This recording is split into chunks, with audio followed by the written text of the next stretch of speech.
Sarah. It's good to see you. How are your classes going? Guess what? I got a D on a paper I wrote last week. This is horrible.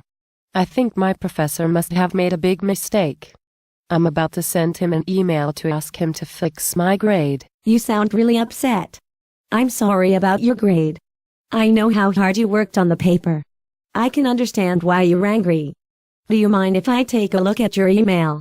I just want to make sure it sounds okay before you send it to your professor. Well, maybe you're right. I am pretty upset about my grade. This is what I said. Hey teacher. Why did you give me a 70 on my paper? Wait. You started your email with, "Hey teacher." Maybe you should think about starting your email with a more professional greeting, like, "Dear Dr. Jones." Oh, yeah, I guess that sounds better. Okay, keep going. Well, then I say, IDK. Why you gave me such a low grade on my paper? I tried hard and I even stayed up all night working on it. Hold on. Sending an email is not like writing a text message.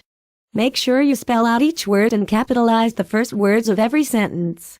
I always try to take a little extra time to proofread my emails for spelling and grammar mistakes before I send them. That's a good idea.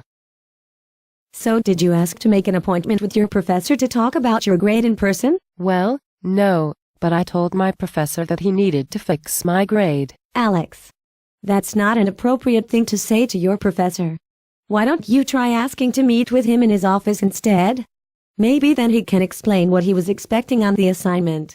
You will also want to add a professional closing, like "Sincerely" or "Thank you," and your full name and contact information at the end of your email. But shouldn't my teacher know who I am? Well, maybe, but professors have a lot of students, and it's polite to include your information for quick reference. Also, if you include a description of the subject of your email in the subject line, it helps your professor respond faster. Wow, you know a lot about this stuff. Thanks for your help. Will you read my email again after I revise it? Sure,